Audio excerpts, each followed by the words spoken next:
नवमः पाठः नृत्य कला यानी नृत्य की कला। जनः स्वं हर्षातिरेकं प्रकटयितुं नृत्यति। लोग अपनी अधिक प्रसन्नता प्रकट करने के लिए नृत्य करते हैं। हर्षातिरेकम यानी अधिक प्रसन्नता। हर्षातिरेकस्य अभिव्यक्तिः नृत्येनापि भवति। प्रसन्नता की अधिकता दिखाना भी नृत्य नहीं होता। अर्थात हमें प्रसन्नता अधिक दिखानी है तो हम नृत्य करने लगे, ऐसा नहीं है। सन्ति अनेनापि प्रकारा हर्षस्य अभिव्यक्ते। प्रसन्नता प्रकट करने के अन्य प्रकार भी हैं। परं तेषु नर्तनमेव मानवस्य आदिमः प्रकारः इति प्रस्फुटम्। पर इतना स्पष्ट है, इति प्रस्फुटम, इसको यहाँ पे लगाएंगे। पर इतना स्पष्ट है कि मानव का नृत्य ही पहला प्रकार है। अर्थात नृत्य ही वह पहली कला थी या पहला प्रकार था जिससे मानव ने अपना हर्ष प्रकट किया। बालोऽपि यदा हृष्यति तदा सह नृत्यति। बालोऽपि बच्चा, जब बच्चा भी नृत्य प्रसन्न होता है तो वह नृत्य करता है। उत्सवेषु जनाः नार्यश्च नृत्यन्ति। उत्सव में लोग और नारियां नृत्य करते हैं। कलासु नृत्यमेव आदिममिति। कलाओं में नृत्य पहले आता है। आदिम यानी शुरुआत, सबसे पहला। कलाओं में नृत्य सबसे पहले आता है।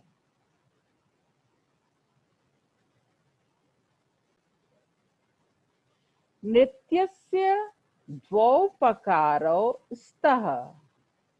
नृत्य के दो प्रकार हैं। लोक नृत्यम शास्त्रीय नृत्यम च। लोक नृत्य और शास्त्रीय नृत्य। प्रत्येकं प्रदेशे विविधानि लोक नृत्यानि दृश्यन्ते। प्रत्येक प्रदेश में तरह तरह के लोक नृत्य दिखते हैं। यथा जैसे पंचनद प्रदेशस्य, जैसे पंजाब। पंचनद, पंच यानी पांच, नद माने नदी, प्रदेश जहाँ पे 5 नदियों का प्रदेश है, अर्थात पंजाब। पंज यानी 5, आब माने पानी, जहाँ 5 पानी है, अर्थात 5 नदी। तो पंचनद प्रदेशस्य भांगड़ा, पंजाब का भांगड़ा। राजस्थानस्य घूमरम, राजस्थान का घूमर। गुर्जर प्रदेशस्य गरबा। गुर्जर यानी जहाँ पे गुर्जर जाति रहती थी तो वहाँ के प्रदेश को गुर्जर प्रदेश कहा गया। तो गुर्जर से बना गुजरात। तो गुर्जर प्रदेश से अर्थात गुजरात का गरबा। महाराष्ट्र से कोली, महाराष्ट्र का कोली। हिमाचल से पंगी इति, हिमाचल का पंगी। एवं च अन्यत्र अनेकानि लोक नृत्यानि प्रचलितानि सन्ति। एवं अन्य स्थानों के अनेक लोक नृत्य प्रचलित हैं। परम सन्ति तत्र अन्यानि नृत्यानि यानि विख्यातानि यथा। परंतु वहाँ के अन्य नृत्य प्रसिद्ध हैं। यानी अनेक प्रदेशों में और भी लोक नृत्य हैं, लेकिन कुछ जो है उन प्रदेशों के कुछ नृत्य प्रचलित हैं। ये लोक नृत्य ना होके नृत्य कहे गए हैं, शास्त्रीय नृत्य। यहाँ 2 नृत्यों की बात हो रही है, लोक नृत्य और शास्त्रीय नृत्य। तो लोक नृत्य तो आपने ये देखा। अब शास्त्रीय नृत्यों के बारे में है कि वो भी प्रदेशों में प्रचलित हैं। भरतनाट्यम इति नृत्यं तमिलनाडु प्रदेशस्य अस्ति। भरत जैसे यथा जैसे भरतनाट्यम नृत्य तमिलनाडु प्रदेश का है। तंजावुरम इति नाम के स्थाने अस्य उद्भवः अभवत्। इस नृत्य की उत्पत्ति, उद्भव यानी उत्पत्ति, जन्म, जहाँ जिसका जन्म हुआ हो उसको उद्भव कहते हैं। तो इस नृत्य की उत्पत्ति तंजावुर नामक स्थान पर हुआ।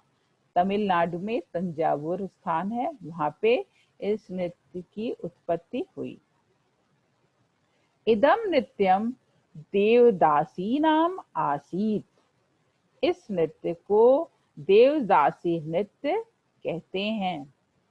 देवालयेषु अस्य विकास अभवत। देवालय यानी मंदिरों में इस नृत्य का विकास हुआ था।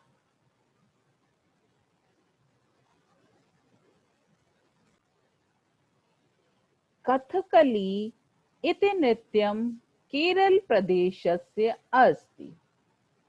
कथकली नृत्य केरल प्रदेश का है।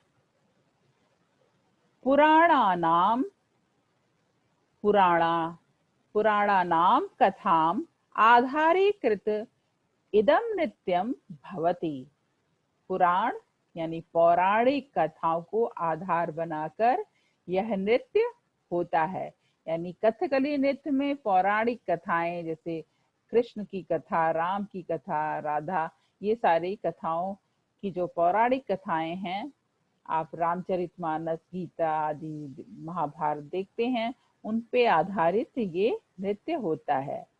यानी इस नृत्य में जो कहानी है, क्योंकि कहा गया है कथकली यानी कथक, यानी कथा पर आधारित है ये, इसीलिए इसका नाम कथकली पड़ा। इदम नृत्यम मुद्रा प्रधानम भवति। यह नृत्य मुद्रा प्रधान है। मुद्राएं जैसे हाथ के तरह तरह के एक्शन बनाना, उनको मुद्रा कहते हैं। जैसे ये हाथ है, ये देखिए ये हाथ, ये मुद्रा बनी हुई है, तो ये मुद्रा प्रधान है। मुद्रा के द्वारा इस नृत्य को दर्शाया जाता है, कहानी को दर्शाया जाता है। चेहरे के भाव वो भी मुद्रा है, कि खुशी के भाव है, क्रोध के भाव हैं, भय के भाव हैं, तो ये भाव प्रधान और मुद्रा प्रधान है। तो हाथ से आप जो बच्चे नृत्य सीखते हैं या देखा होगा, हाथ के तरह तरह के जो एक्शन बनाते हैं उन्हें मुद्रा कहा जाता है। तो यह नृत्य मुद्रा प्रधान है।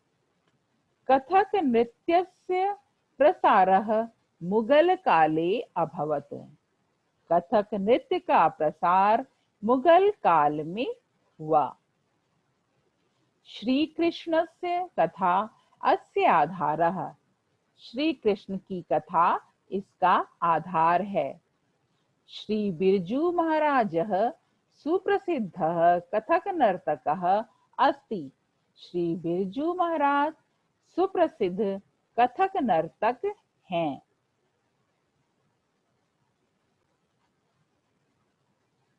आगे देखिए, मणिपुरी इत्यस्य नृत्यस्य मणिपुरमेव उद्गमस्य स्थानम्। मणिपुरी नृत्य का उत्पत्ति स्थान मणिपुर है।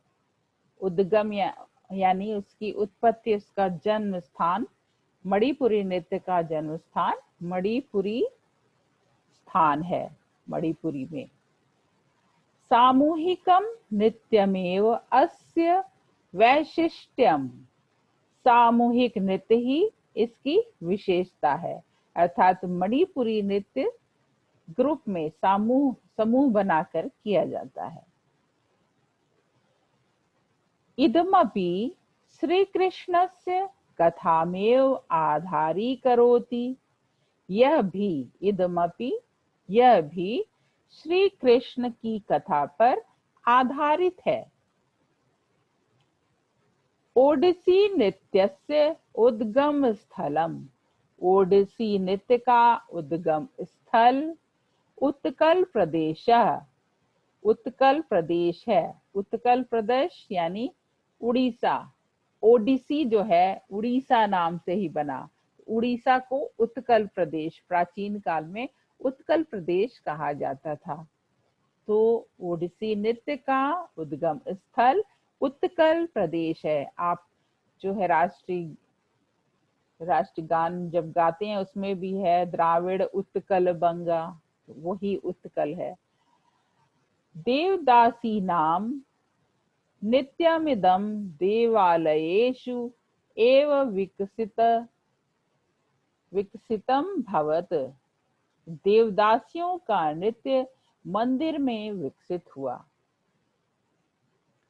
मंदिरों में प्राचीन काल में देवदासियां रहती थीं जो कि मंदिर की देखभाल करती थीं और नृत्य के द्वारा अपनी पूजा, अपनी आराधना प्रदर्शित करती थी। उन्हें देवदासी कहा जाता था और वो मंदिरों में ही रहती थी। ये स्त्रियां थीं। अब वो प्रथा समाप्त हो गई है, लेकिन प्राचीन काल में देवदासी प्रथा थी, तो इसलिए वहां पे वो कुछ स्त्रियां थीं जो कि अपना घर बार छोड़ के वहीं मंदिरों में रहती थीं और वहीं नृत्य किया करती थीं। पंडित केचुल महापात्रः ओडिसी नृत्यस्य प्रसिद्धः नर्तकः अस्ति। केचुल महापात्र ओडिसी के सुप्रसिद्ध नर्तक हैं। अद्यत्वे नृत्यनाटिकानां प्रसारः बहुशः दृश्यते। आजकल नृत्य नाटिकाओं का प्रसार बहुत दिखता है। अर्थात जो नृत्य हैं, नृत्य के रूप में नाटिकाएं, यानी जो स्किट आप जिसको बोलते हैं, नाटक का छोटा रूप नाटिका। तो नाटिका जो है आजकल नृत्य के द्वारा प्रसारित की जाती है। आजकल नृत्य नाटिकाओं का प्रसार होता है। ये पाठ यहीं पे समाप्त होता है। आप इस पाठ को बार बार सुनिए। आपको एक एक शब्द के अर्थ, शब्द का यहाँ अनुवाद नहीं है, लेकिन जो संस्कृत में वाक्य हैं उसका हिंदी में अनुवाद थोड़ा अलग ढंग से है, लेकिन आप पढ़ेंगे तो आपको हर शब्द के अर्थ यहाँ पे मिल जाएंगे। तो आज इस पाठ को यहीं पे विराम देते हैं।